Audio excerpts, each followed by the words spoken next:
지난번에 온 뒤로 오래간만에 다시 방문이다. 5성 그랜드 호텔.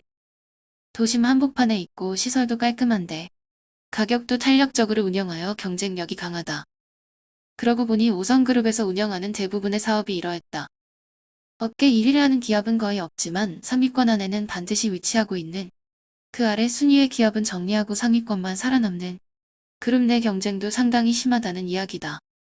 지난번 여기서부터 상당수의 인연들이 시작되기도 해서 약간의 감에 비슷한 그런 느낌도 있는 장소이다. 세미나, AI와 미래산업 전망, 강연자, 케빈호.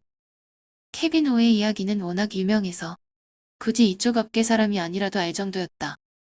천재 해커라고 흔히 불리지만 천재 해커 이전에 그냥 천재였던 사람이다.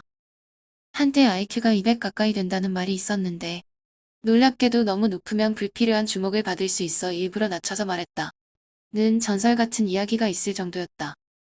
20살도 안 된 나이에 미국의 해킹 올림픽 대회인 데프콘에서 압도적 1위를 차지하고 오성전자에서 보안 컨설턴트를 하다가 몇 년 만에 어딘가로 사라졌던 사람.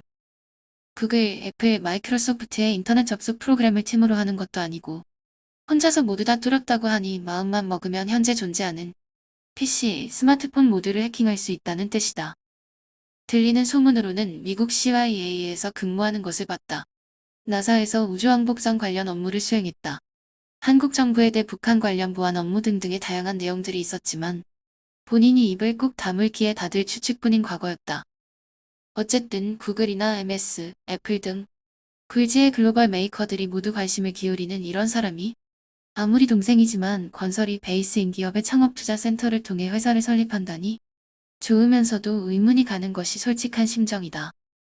그냥 혼자 하면 되는 것 아닌가? 이 정도의 사람이 새롭게 뭘 한다고 하면 전 세계에서 투자가 들어오는 게 당연한 일이고, 아니 그 전에 자기 재산도 상당할 것이 분명할 테니 말이다. 세미나가 이미 시작한 모양이다. 지훈은 맨 뒤에 조용히 앉는다. 연단에서는 한 남자가 여러 화면을 넘겨가며 이야기를 하고 있다. 앞으로 AI가 어떻게 활용되는지를 각 분야에서 생각해 보겠습니다. 지금 말씀드리는 내용들은 그 시기에 차이는 있을지언정 결국은 이 방향으로 진행되는 것이 확실한 내용들입니다. 그 중에는 이미 실험실 단계 이상인 것이 대부분이고 일부 상용화 서비스를 밟은 것들도 있을 정도입니다. 케비노가 주위를 둘러보며 세미나 참석자들에게 질문을 던지며 이야기한다. 여기 혹시 음악 부문 종사자 계십니까? 몇몇 사람이 손을 들자 케비노가 그중 한 명을 지목한다. 문화체육부에서 근무하는데 대학 실용학과 교수이기도 합니다. 그러시군요. 개인에 따라 곡에 따라 다르겠지만 지금까지 작곡하신 곡의 기획부터 최종 완성까지 걸릴 시간을 알려주시기 바랍니다. 교수라고 자신을 소개한 남자가 잠시 고민하더니 말한다. 저 같은 경우는 짧으면 2, 3일, 길면 2주일 정도 시간이 소요됩니다. 물론 더 긴 경우도 있지만 평균 잡아 이 정도지요. 그럼 동종 업계 종사하시는 분들 중에 훨씬 더 짧게 작곡이 가능하시거나 가능하신 분이 계실까요? 연습용 곡이 아닌 외부 발표용 곡 정도의 퀄리티 수준으로 말이죠. 당연히 저보다 훌륭하신 분들이 많이 계시겠지만 시간적으로만 보면 저와 크게 차이가 나지 않으리라 봅니다.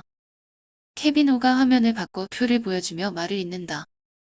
실용음악과 교수님께서 말씀하신 내용을 포함해서 다음의 표를 봐주시기 바랍니다. 우리나라에서 지난 1년간 발표된 대중음악 발표곡의 제작 시간입니다.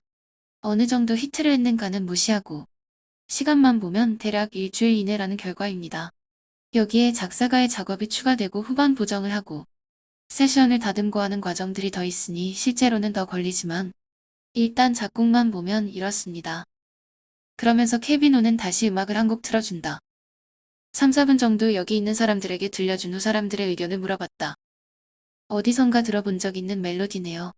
아주 잘 만든 곡이라고 생각되지는 않고 약간 불안한 부분들이 있지만 조금만 편곡해서 가사를 붙이면 발표용으로 혹은 대중가요로 쓸 수 있을 듯합니다.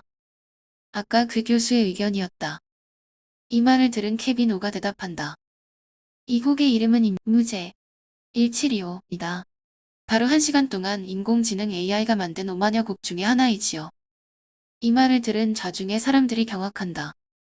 케비노는 5만여 곡의 리스트를 모두 화면에 가득 띄운 후 랜덤으로 몇 곡을 재생한다. 처음에 들려준 곡과 비슷하지만 어딘가 조금 다른 곡들이 무수히 반복된다. 사람들이 감탄하며 보는 동안 케빈 오가 다시 화면을 바꾸며 말한다. 화면에는 미술가들의 작품들이 보이고 있다. 지금 화면에 나오는 그림들 잘하시는 작품들이죠. 자화상, 수억하는 사람 등 세계적인 대화가 빈센트 반 고흐의 작품입니다. 그러면 지금 보여드리는 작품들을 보시기 바랍니다. 여기 혹시 미술 계통의 전문가분 계십니까? 역시 몇 명의 사람들이 손을 든다. 이 그림들을 어떻게 보십니까? 진짜 고흐의 작품일까요? 아닐까요? 자세한 건 실물을 봐야 하니 컴퓨터 화면상으로만 보고 판단하는 것은 어렵지만 지금 정보만으로 볼 때 아닌 것 같습니다. 비슷한 화풍으로 누군가가 따라 그렸다고 할 수밖에 없군요. 관련 전문가라고 자신을 소개한 사람이 대답한다. 바로 그렇습니다. 이 작품들은 모두 고흐의 화풍을 모방한 가짜입니다.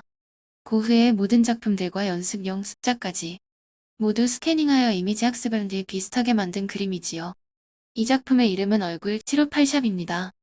그리고 음악 작곡대와 마찬가지로 1시간 동안 인공지능 AI가 사람의 얼굴을 고흐의 화풍을 모방하여 그린 1000여 개의 그림 중 하나입니다.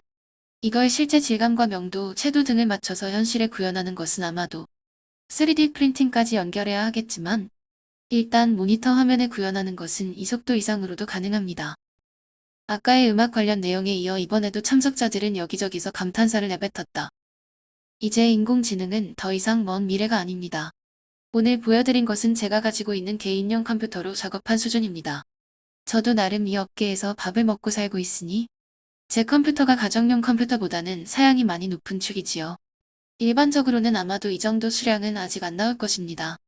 그러나 만약에 슈퍼컴퓨터 레벨로 올라간다면 그 숫자와 완성도는 훨씬 더 높아진다는 것이지요. 이 프로그램을 바이오 엔지니어링과 화학공학을 합쳐서 소프트웨어적으로 구현하면 그것이 바로 인조인간 또는 사이보그라 부를 수 있는 것이고 현재의 수준으로도 인간이 하고 있는 각 산업 분야, 즉 전기, 전자, 기계, 화학, 의료, 기타 제조, 유통, 건설, 여기에 농업, 축산, 어업까지 이 세계의 가능성은 무한합니다. 현재도 이미 세계 각국은 최고 레벨의 보안을 설정하여 개발에 박차를 가하고 있는 상황이며 상당 부분 완성된 내용들이 있지만 외부에 발표조차 안 하고 있습니다. 어쩌면 10에서 20년 뒤에 이곳에서 열릴 또 다른 세미나에는 저와 여러분들 같은 인간들은 사라지고 AI 인조 인간들만이 참여할 수도 있다는 생각. 이제 더 이상 미래의 이야기가 아닌 것입니다. 이제 AI 관련 산업은 산업 중에 하나가 아니라 생존을 위해 반드시 가장 최우선으로 진행해야 하는 산업이라 확신합니다. 오늘 여기 참석하신 분들은 이론과 실무 경험은 물론 중요 기관과 정부 부처에서 결정권을 가지고 계신 분들입니다. 이 분야에 대한 과감한 지원과 투자를 거듭 부탁드리는 바입니다. 오늘 세미나 내용은 여기까지 하겠습니다. 질문사항 없으시면 마무리 짓도록 하겠습니다. 들어주셔서 감사합니다. 케빈 오의 세미나 내용이 끝나자 좌중이 모두 기립박수로 맞이했다. 오늘 그의 강연 내용은 높은 수준의 내용을 생활 속의 사례로 자연스럽게 이야기하여 이해하기도 쉽고 그러면서도 경각심을 가지게 만드는 참으로 우수한 세미나의 정석이자 교본이 아닐 수 없었다. 그리고 지훈에게도 이 정도의 사람이 지훈에게 가상화폐라던가 소프트웨어 유관 분야에서 비록 투자 부분이지만 면접 형식을 진행한다는 게 사실 말이 안 되는 일이다. 따라서 이런 세미나를 통해 본인 실력을 보여주고 서로 대등한 관계로 자연스럽게 자신을 확인시켜주는 스킬 또한 대단하다. 지훈도 진심으로 감탄하며 케빈 오를 자세히 바라본다. 연단에서 옆으로 나와 모두에게 인사하는 케빈 오는 휠체어에 타고 있다. 아무래도 동생을 대표자로 해서 사업체를 시작하는 데는 저 부분도 작용하지 않았을까 하는 생각을 해본다. 정부 관련 세미나가 끝나고 오민식 사원이 형과의 자리를 마련했다고 알려온다. 케빈 오는 끝나고 나서도 30여 분 이상이나 각 부문 관계자들과의 명함 교환 및 추가 의견 요청 등으로 빠져나오지 못하다가 겨우 한숨 돌린 뒤 지훈과 인사를 한다. 케빈 오입니다. 강지훈 사장님의 내용은 동생을 통해 잘 들었습니다. 제가 동생 프로젝트에 이름을 올리는 데에는 강 사장님의 스토리도 상당 부분 작용했습니다. 과찬이십니다. 오늘 강연 정말 잘 들었습니다. 저도 관련 컨설팅 내용을 많이 했었는데 이렇게 고급 내용을 편안하게 말씀해 주시는데 많은 감명을 받았습니다. 식사를 겸해서 조금 쉬시고 그 이후에 사전에 말씀드렸던 내용 진행이 가능하실지요? 물론입니다. 예정 시간이 1시간 정도 남아있으니 저도 밥 좀 먹고 자료 마무리해서 준비하신 곳으로 동생과 함께 가겠습니다. 그럼 거기서 뵙지요. 지훈도 김찬에게 연락하여 오늘 일정을 체크하고 가볍게 식사를 했다.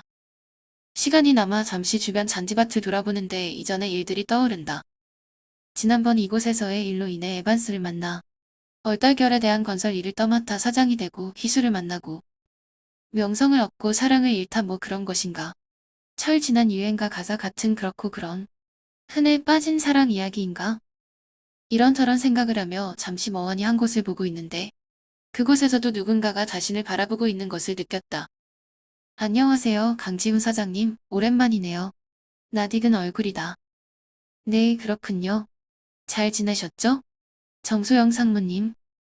착하고 선하면서도 늘씬한, 그리고 무엇보다도 예쁜 그녀가 웃으며 말을 걸어온다.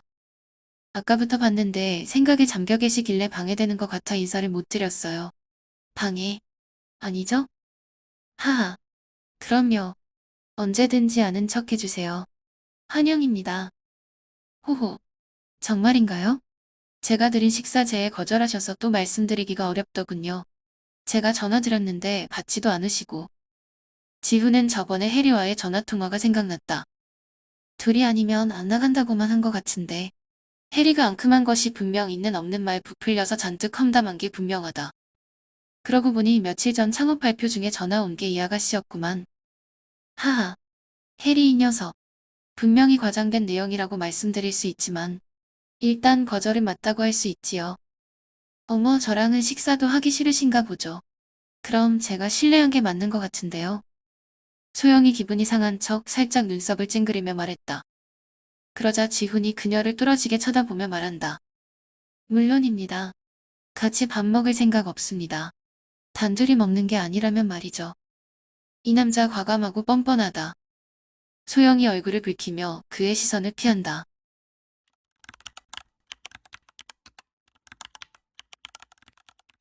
소영은 지훈이 너무 거침없이 나오자 약간 불안감이 들었다. 천성적으로 조용하고 부드러운 성향의 그녀는 원래 너무 마초적인 척하거나 계획 없이 빠르게 진행하는 것을 좋아하지 않았다. 이런 류의 사람들은 그동안의 경험상 알맹이가 없었음을 잘 알고 있기 때문이다. 그러나 소영은 사실 강지훈이라는 사람에 대해 관심이 있었다. 그래서 재벌가의 특징이기도 하지만 개인적인 호기심이 더해져 강지훈에 대한 조사도 해봤다. 지훈의 과거와 연관이 있는 영민, 예전 희수의 결혼 상대였던 명선그룹의 신영민은 소영과도 집안끼리 아는 사이다. 당시에는 쉬쉬했지만 신영민이 지금 결혼한 집안 이전에 결혼을 준비했던 여자가 있었음은 재벌가의 한동안 가십거리로 유명했었다. 오성그룹도 진행하는 사업 중에 일부가 명성그룹과 연결되어 있어 가끔 이런저런 공식석상에서 보기도 하는데 그때의 여자가 지훈과 연관이 있음도 조사 자료에서 본 기억이 있다. 어릴 때부터 고아로 자라 오늘의 위치에 왔다고 하는데 생각보다 페이지가 짧았던 그의 기록도 마음에 걸린다. 특히 미국으로 간 뒤에 몇 년은 아예 조사조차 되지 않는 점이 더욱 그렇다. 강지훈 씨는 제가 만만한가 보죠? 소영이 기습적으로 질문한다. 지훈은 살짝 당황했지만 내색하지 않고 대답한다. 그럴 리가요. 제가 부담스러우신가요? 네. 솔직히 조금은 그래요. 지훈이 부드럽지만 심지가 단단해 보이는 그녀의 태도에 한 발 물러선다. 그러시다면 속도를 조금 조절해야겠군요. 원하지 않는 여자에게 전력을 다하기는 어려우니까 말이죠. 항상 그런 식인가요? 찔러보는 것 같아 그리 좋지만은 않네요. 소영이 잠시 지훈을 보다가 그의 강렬한 시선을 회피하며 말을 잇는다. 친구로 지낼 수도 있는 거잖아요. 그러다 더 친밀한 관계가 될 수도 있는구요. 소영 씨는 지금까지 만난 사람들이 모두 좋지 않은 사람들이었나 보죠? 그게 무슨 말이에요? 이상한 선입견이 있는 건 그쪽 같은데요? 지훈이 시익 웃으며 말한다. 주변의 사람들이 모두 좋은 사람들이었다? 아니, 뭐 그렇지는 않지만 대부분 좋은 사람들이었어요. 좋은 사람의 기준은 잘 모르겠지만 그럼 좋은 사람들이 보다 친밀한 관계가 된 적이 있었나요? 소영은 지훈의 의외의 말에 당황했다. 재벌가의 아가씨로 태어나 미인의 성향까지 좋은 유조숙녀로 소문난 소영에게 굳이 함부로 행동하는 사람은 없었다. 지난번 기부행사 때 있었던 양호원의 일도 이후 내용을 전해 들은 소영의 아버지 정 회장이 노발대발하여 수습하는데 애를 먹었을 정도였다. 결국 양호원의 아버지와 형 그리고 본인이 모두 소영의 집으로 찾아와 무릎 꿇고 용서를 받기까지 상당한 진통이 있었던 것이다. 이런 특별한 정도를 제외하고 수영은 지금껏 사는 데 있어 누군가에 의해 곤란을 겪었던 적이 없을 정도로 순탄한 인생을 살아왔다. 그러나 지금 지훈의 말처럼 그 안에서 마음에 드는 누군가를 만난 적은 없었다. 그리고 수영이 아무리 부드럽고 친절한 사람이라 하더라도 굳이 자기보다 못나고 부족한 남자를 만날 이유는 없었다. 재벌 집안임을 빼고도 소영은 충분히 좋은 여자이자 1등 신부감이었기 때문이다. 이렇게 그냥 정해진 곳으로 가야 하는 것인가? 소영의 가슴에도 불타는 정열과 낭만이 있다. 그녀 역시 가슴 절절하고 목숨을 걸 만큼 애절한 사랑을 해 보고 싶은 마음이 컸다. 나에 대해서는 대략적으로 알아봤으리라 생각합니다. 그런데 조사가 안 되는 기간이 있을 거예요. 그때 나한테 아주 중요한 사람이 했던 말이 있어요. 적에게는 잔인하며 용서가 없는 전투에서 항상 선두에 서는 맹렬한 늑대 같은 남자. 그리고 우리 편에게는 나이 먹은 현명한 사슴 같은 상냥한 남자. 너는 그런 사람이 되라고. 그런 남자가 되고자 하는 게 내 인생 신조이자 목표입니다. 지금 그렇게 멋진 사람은 되지 못했지만 그래도 조금씩 전진하고 있는 중이고 그래서 나는 내 마음을 숨기지 않으렵니다. 소영은 이렇게 일직선으로 다가오는 사람을 겪어보지 못했다. 지금 지훈의 말을 들으며 가슴이 뛰고 숨이 찰 것만 같은 느낌이 들었다. 그래서 어떻다는 거죠? 제가 마음에 든다는 건가요? 지훈이 대답 대신 그녀를 지그시 쳐다본다. 그럼 내가 지금 뭘 하고 있는 것 같습니까? 저는 당신에 대해 잘 모르겠어요. 오케이. 알겠어요. 서로 알아갈 시간은 많으니까. 저는 회사 일이 있어 호텔로 들어갈 예정입니다. 소영 씨는 어떻게? 저도 들어갈 거예요. 그런데 지훈 씨 먼저 가세요. 저는 좀 이따 가려고요. 지훈이 살짝 붉어진 그녀의 얼굴을 못 본 척하며 몸을 돌린다. 그럼 먼저 갑니다. 그리고 내가 그쪽보다 나이를 좀 더 먹었거든요. 이 나이에 짝사랑 같은 거 할 생각은 없답니다. 소영이 참지 못하고 말한다. 영민이 오빠의 그 예전. 그 여자 분하고는 어떻게? 무슨 말씀이죠? 지금 레퀴엠 대표를 하고 있는 여자분하고 사귀었다고 하던데요. 소영의 말에 지훈은 한숨을 쉬었다. 영민이 오빠라는 건 그 신영민? 소영이 대답 대신 고개를 끄덕인다. 내가 지금 35살입니다. 옛날 연애 이야기를 꺼내서 무엇 한단 말이오. 그냥 옛날 추억의 한 조각인 거지요. 소영씨 너무 순진하시네요. 허허. 최근에도 계속 만남이 있으신 걸로 들었는데 어떻게 그런 여자랑 계속? 소영은 지훈의 표정 없이 차가운 모습에 하려던 말을 잊지 못했다. 특별히 화를 내거나 하지는 않았지만 지금 지훈의 모습은 너무나도 찬바람이 부는 듯하다. 괜한 이야기를 꺼냈다 생각했지만 소영도 하고 싶은 말은 못 참는 성격이다. 미안해요. 그런 의도는 아니었어요. 제가 잠시 뒤에 미팅이 있기도 하고 오늘은 왠지 여기까지인 듯하군요. 다음에 또 보자고요. 성큼성큼 걸어가는 지훈의 뒷모습을 바라보는 소영의 시선이 살짝 떨리기 시작한다. 대한건설 창업팀이 모여있는 대회의실 룸에 들어오기 전 지훈은 호흡을 가다듬었다. 역시 금지옥역 기하게 자란 아가씨라 세상 물정을 모른다. 세상에 고생을 하고 싶어하는 사람이 어딨겠는가? 다 살다 보니 고달픈 인생사에 흘러가게 되는 것이다. 그리고 그래 QM 대표는 그냥 되었겠는가 말이다. 그 자리에 오르고 싶어하는 사람들이 어디 한둘일까? 그냥 워낙에 집안이 좋은 재벌집 아가씨니까. 그런 출장사의 대표라는 여자가 우스워 보이는 것뿐이리라. 좋은 기분이었는데 급격히 다운되는 것을 느끼는 지훈이다. 아니지. 거 물어볼 수도 있는 거지. 이런 거 가지고 요즘 내가 왜 이러는지 모르겠구나. 그러고 보니 물어보지 않는 게 더 안 좋은 거잖아. 전혀 관심이 없다는 말이니까.